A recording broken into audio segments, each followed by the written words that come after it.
Welcome to The Explainer. Today, we're diving into a region that is literally cradled by the Himalayas on one side and the sea on the other. And we're not just talking about a few centuries of history here, we're tracing roots back, get this, 20,000 years, all the way to the Stone Age. We're looking at Bengal. It's this absolutely vital pocket of the Indian subcontinent that has seen, well, everything. Unimaginable wealth, some really devastating betrayals, incredible intellectual awakenings, and some super fierce modern political shifts. So we're going to break down this massive saga, from ancient tribal cultures in the Gangetic Delta right up to the modern halls of power, just to see exactly how Bengal's past is still echoing today. Let's get into it. So picture this. Why did Alexander the Great, the guy who literally swept across the known world, suddenly just retreat from the east? I mean, after defeating Porus, Alexander was totally set on conquering all of India. He pushed east, driven by just pure ambition. But then something stopped him dead in his tracks. He didn't run out of supplies. He wasn't outmaneuvered. He was just straight up terrified by what was waiting for him in the Gangetic Delta. We actually have this stunning description from the Greek historian Diodorus Siculus. He wrote about the Gangaridai warriors of early Bengal, saying, "The nation of the Gangaridai, whose king had an army of 20,000 horses, 200,000 infantry, 2,000 chariots, and 4,000 elephants trained and equipped for war." I mean, just take a second to visualize that, 4,000 heavily armored war elephants lined up on the horizon. Reading accounts like this, Alexander the Great realized that stepping into Bengal meant facing an absolute military juggernaut. It was arguably the sheer, terrifying might of these Gangaridai warriors that forced one of history's greatest generals to just turn around and march home. But you know, their dominance wasn't just on land. Have you ever stopped to wonder why it's actually called the Bay of Bengal? Well, it's a direct result of these ancient Bengali rulers and their massive naval expansion. They weren't just building boats, they were building this massive economic empire on the water. They forged these extensive trade links to Java, Sumatra, and Siam, which is modern-day Thailand, and because Bengal is basically the shortest, easiest route from the sea up to the Himalayas, this powerful navy turned the region into a fabulously wealthy commercial hub. It became the grand eastern gateway to the famous Silk Route. All right, moving on to part one, the Golden Empires, riches, architecture, and war elephants. So, after those early warrior kingdoms, the region evolved into these highly structured, incredibly wealthy realms. Starting way back around 324 BC, the legendary Maurya dynasty unified the area. Under them, Bengal just flourished with new riches and an even stronger naval fleet. Fast forward a bit to 590 CE, and we see the rise of the Gauda Empire. Under King Shashanka, the region took a massive leap in architecture, and he even created a localized calendar. Then, in 750 CE, we hit a huge milestone, the Pala Empire. This era, it's widely celebrated as the true golden age of Bengal. And what's so fascinating about this golden age is the cultural heights they reached. The Pala Empire wasn't just flexing military muscle, they were deeply rooted in Buddhist philosophy. They formally developed the Bengali language into what it is, and they enthusiastically championed classical Indian philosophy, art, and literature. It was a literal renaissance of thought. But here's the wild historical contrast.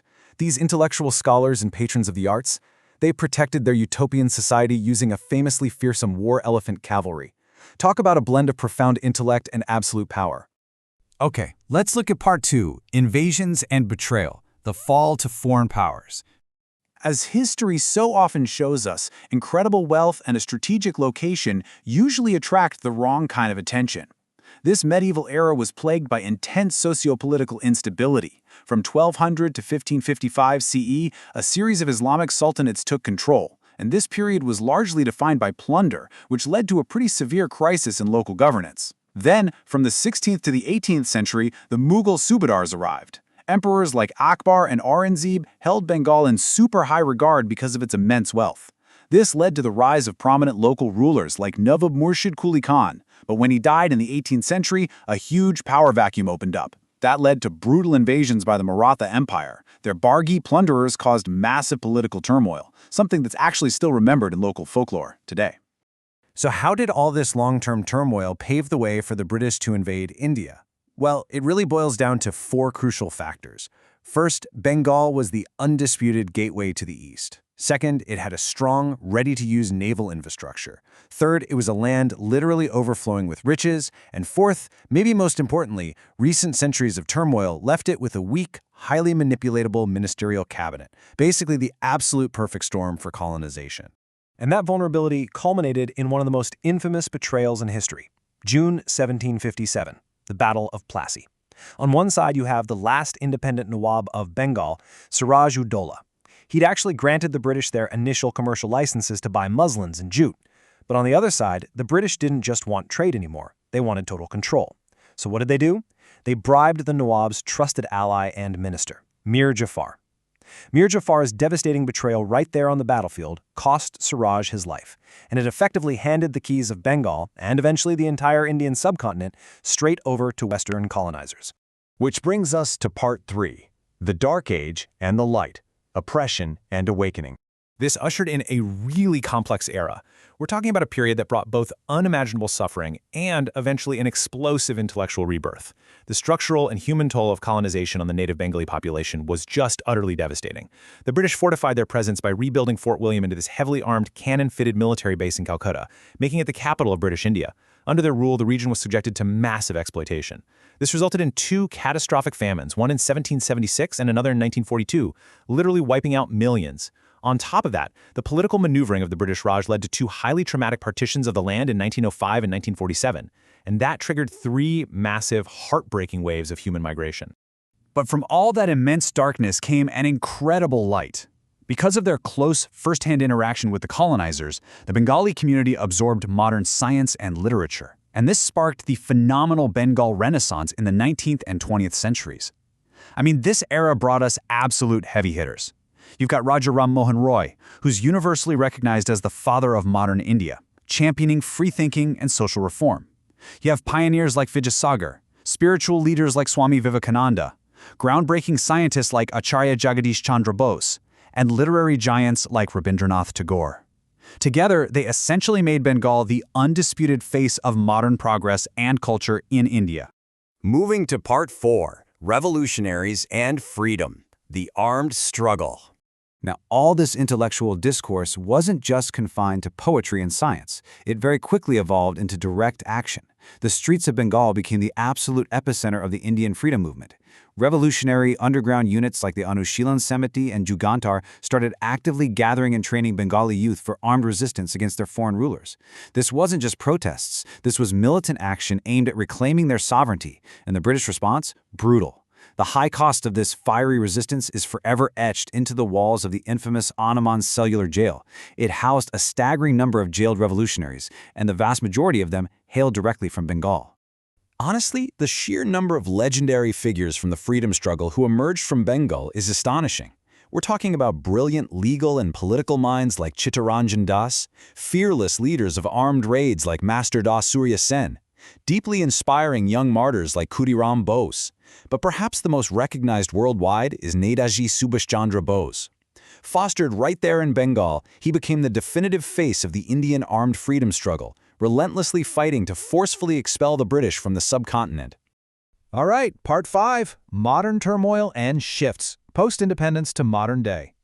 Following India's independence, Bengal continued to experience really rapid, deeply impactful changes.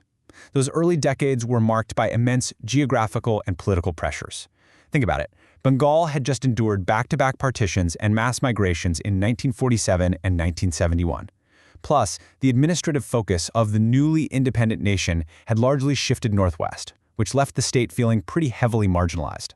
This intense pressure cooker environment, combined with the explosive geopolitical spark of the 1971 Bangladesh Liberation War right next door, ignited massive unrest. In 1970 and 71, the state witnessed a massive, deeply complex youth revolution known as the Naxalite movement. And following that period of intense social upheaval, the political landscape consolidated dramatically. 35 years. That number represents the exact, uninterrupted length of the subsequent rule by the Communist Party of India, Marxist. For 3.5 decades, this single political entity governed the state. They deeply embedded their policies and their administrative style right into the very fabric of modern West Bengal. But, history is always in motion. In 2011, the political pendulum swung again. The Trinamool Congress, or TMC, successfully ousted the long-standing CPI-M government, finally ending their 35-year run. The TMC then solidified its position, getting re-elected to power on May 19, 2016. Now, this recent electoral history isn't just some simple change of government. It's really just the latest chapter in a constantly evolving saga of power and public will in the region. Which brings us to our final thought for this explainer. We've traced a massive 20,000-year timeline today. We've seen ancient military might so terrifying it literally stopped Alexander the Great. We've witnessed a golden age of wealth, the catastrophic heartbreak of betrayal at Plassey, the heavy chains of colonization, and a really revolutionary intellectual and armed awakening. So here's the question. How does this turbulent, incredibly rich history of might, betrayal, and revolution continue to shape the politics, culture, and very identity of the Indian subcontinent today? It's a massive question, and it's one that the ongoing story of Bengal is still answering right now. Thanks so much for joining me on this explainer. Keep questioning, keep learning, and I'll see you next time.